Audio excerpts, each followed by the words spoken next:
Welcome to episode 103 on the Air Hug Community Podcast.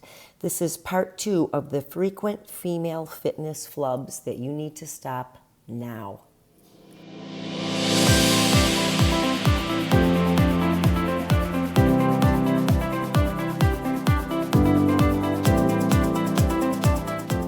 Hey, welcome everybody. If you are new here, and if you're not new here, welcome back. But if you're new here, I just want to give you the 411 on this podcast. This is the Air Hug Community Podcast, and you can also think of it as a midlife mojo discussion board. So in this podcast, we come together to talk about midlife. We talk about the good, the bad, the ugly, all the emotions. We talk about approaches for living better. We talk about all sorts of things. We bring in guests. And this is just something that was created as a need out of my business from Grateful Fitness of working with women. I wanted to have a place where we could come to talk about things further. And so this is the place. Welcome. I'm glad you're here. Let's get after it. Hello there, and welcome back to the frequent female fitness flubs that you need to stop right now, part 2. If you missed part 1, it was episode 102, and it came out last week. Feel free to go ahead and listen to that. It doesn't matter what order you listen to. Today, we're going to talk about 5 more. Last week in episode 102, we talked about 4. Today we're going to pick up on the topic of cardio exercise. So there is a fitness myth out there that says that cardio is the best exercise for weight loss. There's no one exercise that is great for weight loss. Achieving successful weight loss that is muscle sparing so that you don't end up losing precious muscle that we lose anyways, gradually beginning at age 30. P.S. That's called sarcopenia. But let's get back to thinking that cardio is the best way to lose weight. First of all, when we lose weight, the goal is not to lose muscle. We're losing muscle naturally anyway, but we want to just lose fat. So yes, cardio is part of the picture, but it's not the whole picture. And if you're doing excessive cardio, it can backfire on you, because what can happen is you can actually end up eating up muscle mass, especially if you're under eating and overdoing the cardio. So that's not so good, because then what happens is you're going to get that skinny fat look, right? Because the less muscle you have, the less you are burning energy efficiently. So we always want to have an efficient way to burn calories. More importantly, we want to have an efficient metabolism that varies, one that is just not sluggish and just not in overdrive. Neither is good. A variety is really what we want. Okay, so if you're trying to lose weight, you want to incorporate a very slight calorie deficit, not a drastic one. We will talk about that later. You want to incorporate some cardiovascular exercise for both heart health and to help with that slight calorie deficit. You also want to incorporate some muscle building resistance training so that you're not losing muscle. Now, if you've been hanging around here for a while, you know that we're really big on sparing muscle here, because you're going to hear this. You've heard this in several episodes before, and maybe even on my social media. If you're not doing anything to get stronger, you're getting weaker. So this is what we're talking about here. So cardio is part of the picture. It's not the whole picture. And you don't need to be doing hours and hours of cardio a day just to maintain a lean physique. In fact, if that is what you're trying to do, you're going to run yourself into the ground, and you're going to run into things like excessive hunger and cravings that are not matching your calorie output. All right, let's move on to the next one. Stick to light weights for toning. There we go again with that toning word, which we talked about last episode in 102. Toning, again, is that interesting word. I talked about before how I think it was probably born out of a magazine article somewhere along the line. But I digress. I think a lot of women can identify with the word toning. And toning, to me, I'm going to use it in the context of having lean muscle mass. So you have a lean physique with an adequate amount of muscle, right? So you don't need to be doing only light weights at significantly high reps.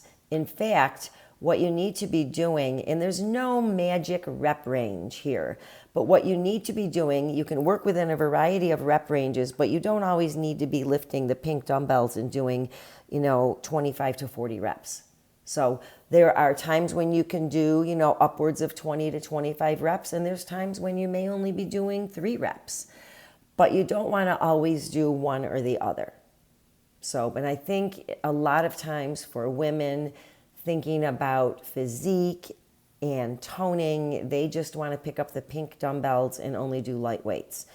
I remember going to a class years ago, 2 of them actually, one in Austin, Texas, and one in New York City, where for an hour we did nothing but body weight and light exercises. And when I tell you the number of reps, a single exercise would go on with a number of reps for like 2 minutes. We didn't count, but it was like, are you kidding me? Anyways, that's what I'm talking about. It's not necessary. Okay. All right, let's move on to the next one. The next fallacy or myth is that too much protein can make women fat. Okay, look, you can eat too much of anything and pack on extra fat. All right, it can be protein, it can be fat, it can be carbohydrates, it could be broccoli, right? The fact is that if you're packing on more energy than what you're expending, you're going to store it as fat. So that's what we're talking about. However, protein is a necessary nutrient, and it becomes more necessary for a couple of reasons as we age. Number one, we don't digest protein as well as we did when we were younger, and so we do need to eat adequate protein. Number two, we need protein to repair our muscle tissue, connective tissue as well, post-workout. So while you don't have to be eating excessive protein, you want to make sure you're eating enough protein. That's what we're talking about. In a nutshell, you can think of the amount of protein you need. Look at the palm of your hand. It's got a length, it's got a width, and it's got a depth. 3 to 4 servings of about the size of the palm of your hand per day, I would say 4 if you're working out regularly, is adequate. Okay, so just think about that in terms of, this applies really well to animal protein and things like cottage cheese, etc., or stuff like that. But if you're eating plant protein, it can still apply. You might need a little bit more than that, but you can work through it. And again, you just go by trial and error, okay? If you notice that you're trying to survive on plant protein only and maybe you're not getting the results you want, just play around with your portions a little bit and be consistent when evaluating what it is that you ate. So, all right, speaking of portions, the next myth is that you should just eat less. So there's a myth out there that says the recommended number of calories for all women is 1,200 calories. I mean, there are so many flaws in this statement that I think we're going to need to dissect this a little bit carefully. All right.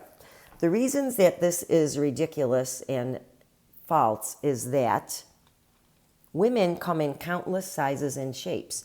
So to make a blanket statement and say that all women need 1,200 calories, right, to maintain their size and shape is just ludicrous, right? You could have a 6-foot woman and you could have a 4'9" woman. There's no way that their energy needs are the same, right? Okay, I think we all can agree on that. So don't take that as your solid rock number. All right, number 2, there's a problem with calories in versus calories out. I would love to tell you that it's a simple math equation. But the fact is that it's not a simple math equation. Calories in versus calories out is affected, the whole system is affected by so many factors. Number one, there's flaws in the calorie reporting system. There's flaws in the reporting system of how many calories we think we expend. any of these devices that you wear that tell you how many calories you have expended are vastly inaccurate. And I've done a podcast on that in the past. Okay, I believe that is episode 12. If you want to go back and listen to it, it talks about the flaws of the calorie method. Then there's the other side of it with food labels, calories that you take in. Those measurements are also inaccurate. In fact, the food labeling in the United States can be plus or minus 20%. So you can eat something that you think is 100 or 200 calories when in fact it might be 220 calories.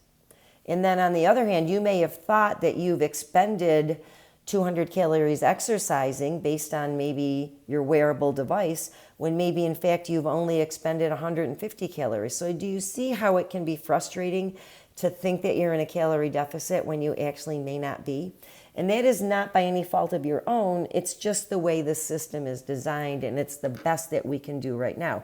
So what I want to tell people is don't get too caught up on the exact numbers. All right?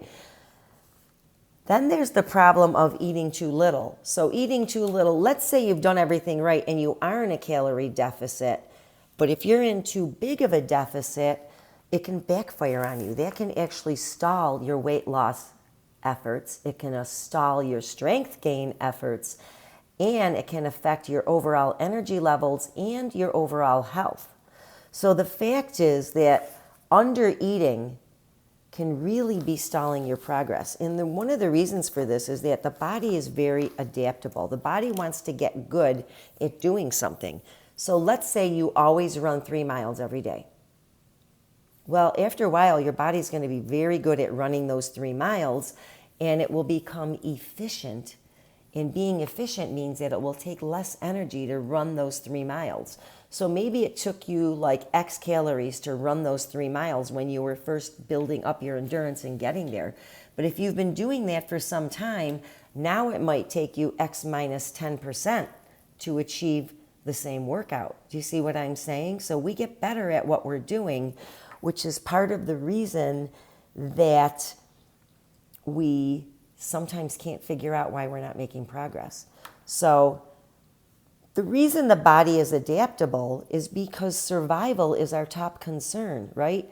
It constantly wants to regulate how it responds. So in order to conserve energy and use it for essential functions, the body tries to adapt and be good at what it's doing. But if you are constantly eating in a calorie deficit that's too severe for you, the body is going to adapt, and not in a good way. It's going to adapt in a way where it spares calorie expenditure. So it will save its calorie spending. It will save its fuel for the most essential functions of survival and will burn total overall fewer calories. Even if you're exercising intensely, you're not going to do it as well, and you're not going to burn as many calories doing it. So the problem here is that even in a calorie deficit, if you're in too much of a deficit for too long, your body composition won't improve, even if you have, like I said, careful nutrition and hard training. You may see a plateau, and that could be a warning signal that something is off, either with the fact that you're eating too little, or maybe you're not letting yourself recover, all sorts of things. So the thing is, when you underfeed yourself and you do a strenuous workout, I found this to be very interesting. You actually feel like you're training intensely. But in a severe calorie deficit, your power output is actually lower. And I can tell you, I experienced this in my first couple of bodybuilding competition preps. The week before, I was following a coach who I no longer follow, who had me eating 600 calories a day and doing 90 minutes of cardio and doing a weight workout. And I can't tell you, I could barely, now it was a light workout. It should have only taken 30 minutes, but I literally could not catch my breath. And I was spent after that for the day. I literally had to lay down and nap. And I thought that was normal because I didn't know any better. But I will say that I learned from the experience and did a little bit more research and moved on. So this is the thing. If you're in a very underfed state and you're training intensely, you feel like your power output is like amazing, but actually it's not. It's actually lower. So, and if you can't maximize your power when you're lifting, you will not achieve the needed stimuli you need to promote those minuscule muscle tears and recovery that make us stronger, okay? And it's the stronger muscles, right, that actually consume more muscle at rest. We want to have strong muscles because strong muscle is more metabolically active/effective than fat tissue. Fat tissue is not very metabolically active.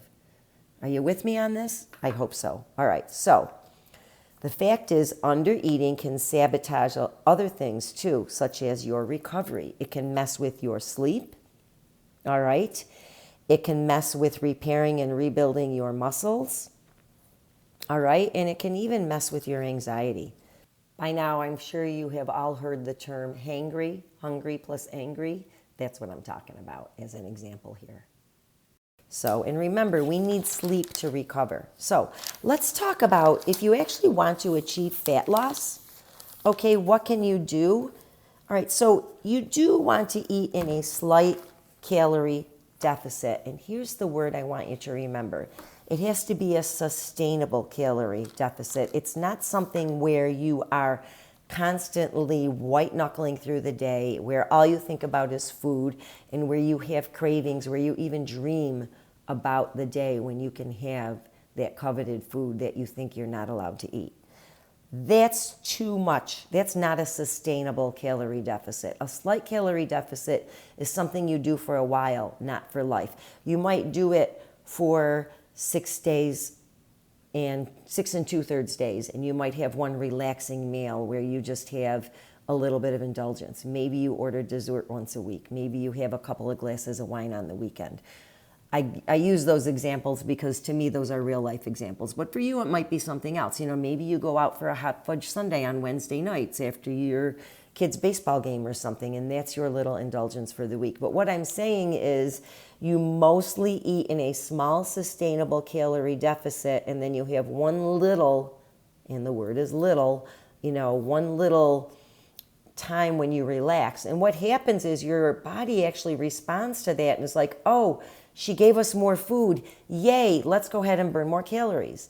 And it's amazing when you've been consistent with eating that way. And I'm not talking about an all-out cheat meal that was really popular in like the 2010s when people would be like, yes, okay. You know, we found that that doesn't really work. It's not like restrict, binge, restrict, binge, or Monday through Friday restrict and Saturday, Sunday binge.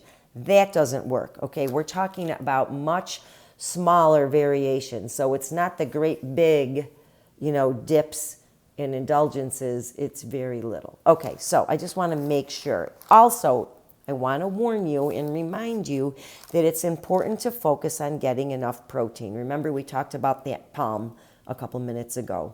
Length, width, and depth of your palm, 3 to 4 servings a day.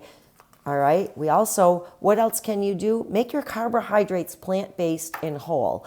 Things like potatoes, rice, beans, things that are not as refined. There's nothing wrong with eating cereal or bread or pasta once in a while, but they shouldn't be your mainstay carbs. You know, you want to make sure you get in, you know, some of those things that are not as processed and have actually more of their nutrients and are not refined out of them. Also, load up on non-starchy veggies for 2 reasons. Number 1, they help fill you up because they're full of natural fiber. All right, and they also help you get the micronutrients you need to help keep your body in good repair. Things like vitamins and minerals and antioxidants and all sorts of things that we're really just beginning to actually learn about. So, here's one more myth, and this is the last one I'm going to talk about. If you're not exhausted at the end of your workout, you're not working hard enough, okay?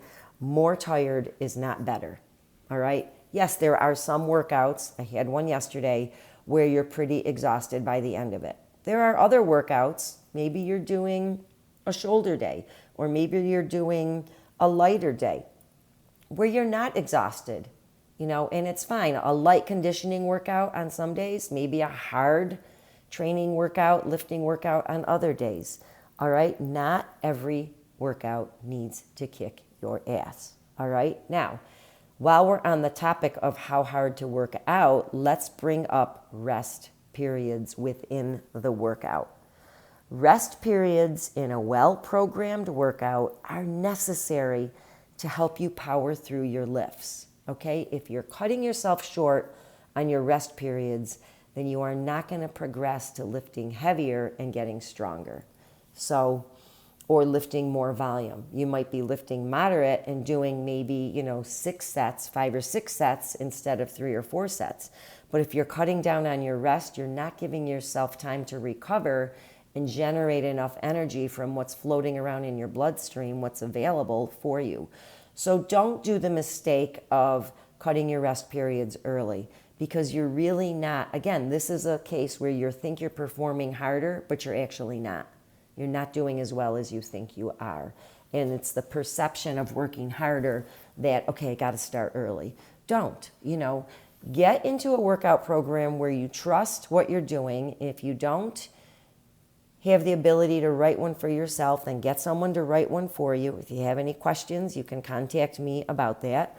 If you are a woman who is 30 or older, I can help you with that. But anyways, it's really important that you don't cheat your rest, all right? You want to have enough energy generated between sets so that you can actually power through and lift what you're supposed to lift, okay? All right, so that's it for our myths. Quick review here, just like we did last week in episode 102. Cardio is not the be-all, end-all to weight loss, all right? Light weights are not the be-all, end-all for toning. I have to say it that way. Protein does not make you fat. Just eating less is not good advice. And you do not have to be exhausted after every single one of your workouts. All right, clear as mud, right? Listen, thank you so much for listening. If you have any more questions or you want to talk further about this, take a look at the show notes and contact me and we can hop on a call. I'd be happy to talk you through any of your individual concerns. All right. Thank you so much for listening today to the Air Hug Community Podcast. I appreciate you so much.